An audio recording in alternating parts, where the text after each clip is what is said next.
nama Allah yang Maha Murah, yang Maha Kasiani akan kekal menjadi sebuah negara demokrasi yang merdeka dan yang berdaulat serta berdasarkan kepada Sejarah hari ini 31 Agustus. Kemerdekaan Malaysia. Ini lika-liku Federasi Malaya. Merdeka dari Inggris Raya.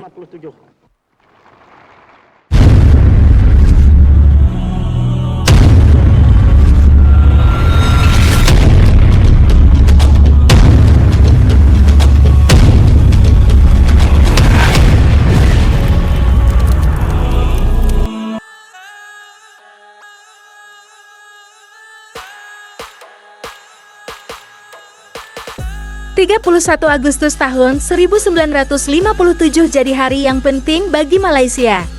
Di hari itu, Malaysia akhirnya mendapat kemerdekaannya. Setelah sekian lama jadi jajahan Inggris. Pada 31 Agustus tahun 1957, tepat hari ini 66 tahun silam, kantor berita BBC merekam berkumpulnya ribuan orang di Stadion Merdeka, Kuala Lumpur, untuk menyaksikan sekaligus memberi selamat atas penyerahan kekuasaan dari Kerajaan Inggris kepada Federasi Malaya. Kini warga Malaysia merayakan Hari Merdeka atau Hari Kebangsaan tiap tanggal 31 Agustus untuk mengenang kembali batu loncatan bersejarah menuju pembentukan negara Malaysia. Perjuangan kaum nasionalis di Semenanjung Malaya, sebagaimana di Indonesia, juga dipengaruhi oleh berakhirnya pendudukan Jepang pada tahun 1945. Demikian dicatat Ensiklopedia Britannica. Malaya dan Borneo adalah dua kawasan penting, sebab menyediakan sumber daya alam bagi Jepang. Pasukan Negeri Matahari Terbit memulai invasi ke Semenanjung Malaya pada tahun 1941 dan mencapai kesuksesan pada tahun 1942. Usai 3 tahun berkuasa, politik dan ekonomi Jepang lumpuh. Bukan hanya karena bom atom di Hiroshima maupun Nagasaki, tapi juga ketidakstabilan kawasan Malaya. Kelompok komunis yang rata-rata keturunan Cina melakukan perlawanan secara gerilya di hutan dan melakukan pemberontakan di Borneo Utara. Di tempat lain, konflik antar etnis kembali memanas. Meski demikian, hampir semua rakyat penghuni Semenanjung Malaya merasakan kegembiraan yang sama atas kekalahan Jepang.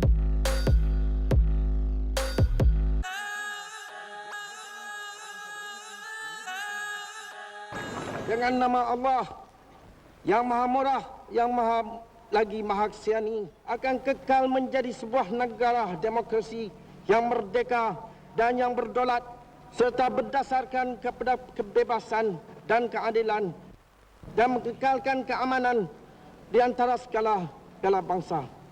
Kuala Lumpur, 31 hari bulan Ogos tahun 57. Merdeka! Merdeka! Merdeka! Merdeka!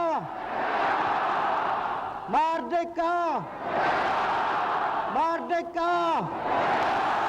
Merdeka!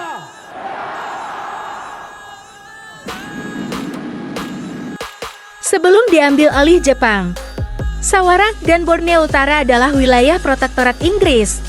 Ketika PD II berakhir di Pasifik, Inggris kembali mengontrol kedua wilayah tersebut.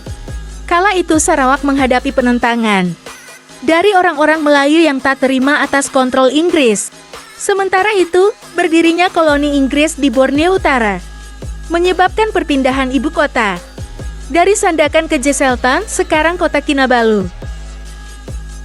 Demi kestabilan kawasan, Inggris membentuk Uni Malaya atau Malaya Union yang akan mengubah negara-negara Melayu Pulau Penang dan Malaka menjadi satu koloni.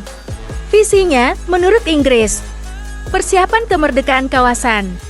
Terdapat pengecualian bagi Singapura dan Borneo Utara, sebab secara teritori dan pertimbangan lain, kedua wilayah ini dianggap susah bersatu. Kebijakan ini mendapat pertentangan kuat dari golongan nasionalis Melayu Sebab Uni Malaya dianggap sebagai pelemahan penguasa Melayu dan pemberian kewarganegaraan kepada etnis Cina, India, dan kaum minoritas lain.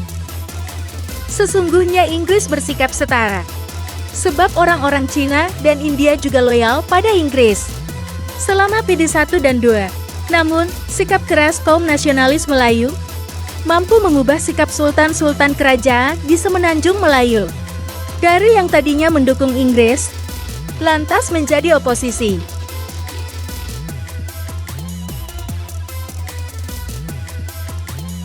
Pada tahun 1946, Organisasi Nasional Melayu Bersatu atau MNA didirikan oleh Dato' Wan bin Ja'far, Kepala Menteri Johor, agar perjuangan memerdekakan Malaya makin terorganisir. MNA melahirkan serangkaian demonstrasi hingga aksi boikot yang membuat Inggris pusing. Negosiasi antara MNA dan Inggris pada tahun 1948 menghasilkan Federasi Malaya, konsep penyatuan semenanjung Malaya, dengan jaminan hak khusus bagi kaum Melayu, dan posisi para sultan tetap terjaga.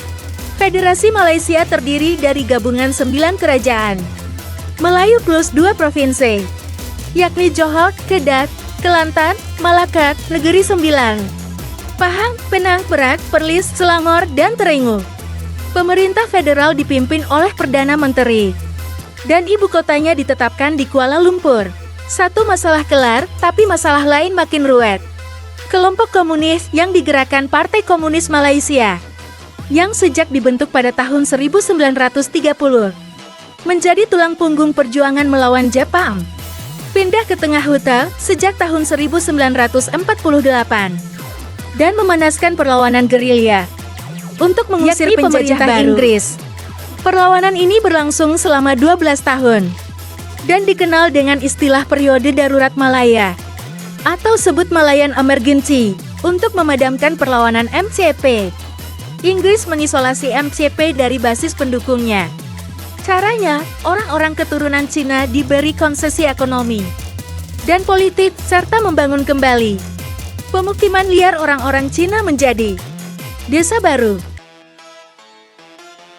Strategi ini terbilang efektif, termasuk juga mobilisasi orang-orang Melayu yang dipersenjatai untuk melawan MCP di medan perang. Sejak tahun 1949, kampanye MCP mulai kehilangan momentumnya dan jumlah anggota baru yang direkrut partai menurun tajam. Meskipun MCP sukses membunuh Komisaris Tinggi Inggris, Sir Henry Gurney pada Oktober tahun 1951. Strategi yang dijalankan Inggris semakin mengasingkan orang-orang peranakan Cina moderat dari pengaruh MCP.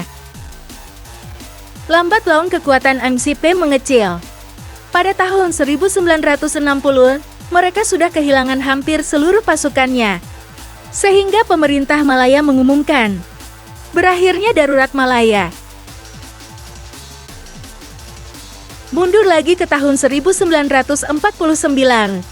Sebagaimana ulasan Barbara Watson Andaya dan Leonard D. Andaya dalam buku A History of Malaysia, janji kemerdekaan mendorong pemerintah Inggris memulai perundingan dengan berbagai pemimpin kelompok anggota Federasi Malaya, diantaranya ada MNA sebagai perwakilan dengan pendukung terbanyak, dan Asosiasi Cina Malaya, MCA, yang dibentuk pada tahun 1949 oleh pengusaha kaya keturunan Cina. MNA dipimpin oleh tokoh moderat yang karismatik, Tunku Abdul Rahman. Bersama MCA dan Malayan Indian Congress kemudian berkoalisi dan memenangkan pemilihan legislatif nasional pada tahun 1955. Hanya satu kursi saja yang tak mereka menangkan. Ketiganya membentuk koalisi penguasa permanen, yang pada mulanya dinamakan Partai Aliansi, dan kemudian bernama Barisan Nasional BN. BN menyatukan partai berbasis etnis dan ragam ideologi, mulai dari moderat konservatif dengan MNA sebagai kekuatan utamanya sepanjang tahun 1955 sampai tahun 1956. MNA, MCA, dan Inggris membuat kesepakatan konstitusional tentang prinsip kewarganegaraan yang bersifat setara untuk semua ras dan etnis. Sebagai gantinya, AMCA setuju Kepala Federasi Malaya akan ditarik dari jajaran Sultan Melayu, bahasa resminya bahasa Melayu, dan pendidikan Melayu. Serta pembangunan ekonomi akan dipromosikan, sekaligus disubsidi pemerintah. Dampak dari kebijakan ini adalah Federasi Malaya akan dijalankan oleh elit-elit Melayu, dan orang-orang Melayu akan terus mendominasi bagian kedinasan sipil, angkatan bersenjata, hingga kepolisian.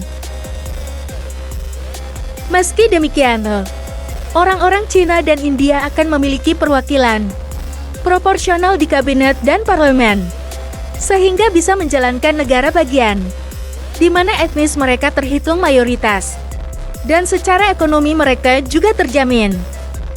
Di samping mengurus perkara birokratis, negosiasi untuk kemerdekaan Federasi Malaya terus dijalankan MNA dan koalisinya dengan pemerintah Inggris. Inggris akhirnya melunak, ditambah pertimbangan bahwa pemberontakan orang-orang komunis di pertengahan tahun 1950-an juga sudah mulai mereda, dan mereka bukan lagi dianggap sebagai ancaman besar bagi stabilitas negara baru.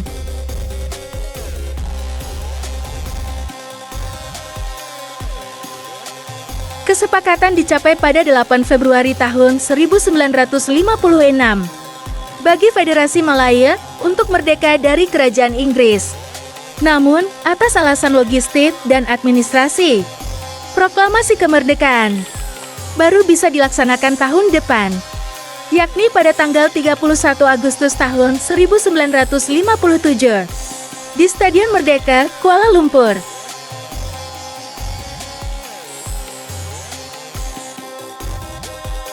Kemerdekaan Federasi Malaysia jadi tonggak penting bagi pembentukan Federasi Malaysia pada tanggal 16 September tahun 1963 yang kini diperingati sebagai Hari Malaysia tiap tanggal 16 September.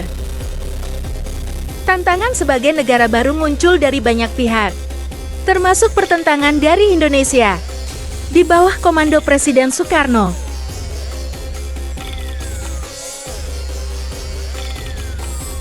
Riak-riak lain mengiringi perjalanan Malaysia selama 66 tahun mandiri, mulai dari bukan apa-apa hingga kini menjadi salah satu kekuatan penting di Asia Tenggara.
(31 Agustus sejarah hari ini).